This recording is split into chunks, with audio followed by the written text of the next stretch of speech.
Hey YouTube, Outcast here. Welcome back to the channel folks, and in today's video I have another deck profile for you guys. This time we're going to be taking a look at the Digimon TCG. More specifically, I'm showing you my upgraded version of the Agubond deck for the EX01 and BT7 format, which in my humble opinion is probably one of the best decks in the current Digimon meta as it stands. But enough of my rambling, without further ado folks, let's get into the deck profile.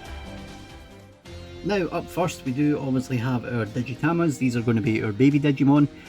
Some of the numbers, if you saw my last video, they are going to be relatively similar. So at first we have 3 copies of Koromon. This is the BT5 Koromon, so you can get some extra draw power off your Greymon's attacks. And then we have 2 copies of Demimeramon. Originally I was playing 2 copies of Digimon, but I decided to drop it and try out Demimeramon, and I'm actually really happy that I did because it's been performing really well in the current deck. Up next we obviously have our rookies, and as you can probably guess, because it is still an Agubond deck, we are playing quite a few. So we have 4 copies of the BT6 Agumon, which is again kind of a mainstay in this deck. You need it to be able to combo off with your Tamers. We also have 4 copies of the starter deck Agumon for the Galantmon starter deck. I've dropped down the promo Agumon to 3. I was previously playing 4, and the reason for that is so that we can actually make some room for the new addition to this deck, which is the EX01 Agumon. This is another card that allows you to get a little bit extra draw power off your Greymon's attacks. And then lastly, just to round off our rookies, we have 2 copies of the Tamer Agumon. The numbers here are pretty much the same as they were before. Like I said, I've dropped down the promo Agumon. The only other card that I have changed as well is I dropped down the Tamer Agumon, and I took out Agumon Expert just to help make space for EX1 Agumon, which, like I said, it gives you a bit more draw power and it helps to make the deck so much more consistent. Now up next we do obviously have our champion Digimon.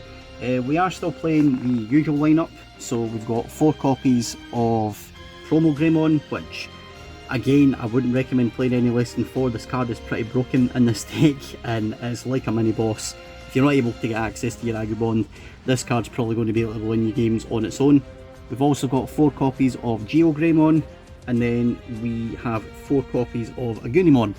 So there hasn't been too much of a change to the champion lineup. The only difference is that I actually took out the 2 copies of Koromon and instead added in 2 copies of Skull Greymon, which is our only ultimate in the game. The reason for that is just because it is, again, like Promo Greymon, it is pretty much a mini boss in the deck.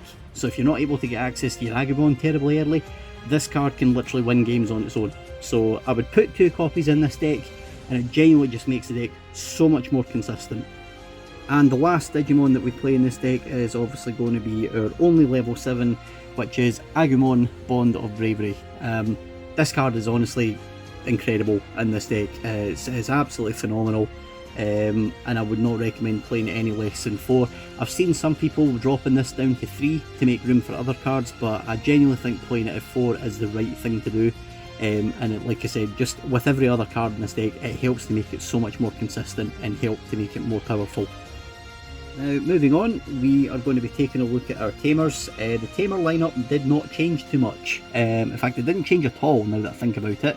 So we're still running 4 copies of Taikamiya, and then we are obviously running 3 copies of Marcus Damon. I did consider dropping Marcus down to 2 so that we could put in Analog Kid. I even considered as well putting in Nokia, but I decided to just hold off because Marcus is really good for being able to prevent your opponent from memory choking you. So a 4-3 lineup is what I'm going with, and it's what I'm sticking with for the time being. And rounding off the deck, we are now going to take a look at our option cards. So this is probably the one part of the deck that I've changed the most. I kind of went back and forth about some of the option cards and whether I wanted them in here, whether I wanted to increase or decrease their numbers, but I've kind of settled on this. So we're playing 4 copies of Atomic Blaster. We have dropped down Gaia Force, and we're only playing 2 copies of that.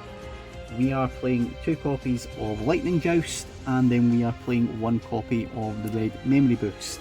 Again, I would not change this number, I wouldn't change this lineup.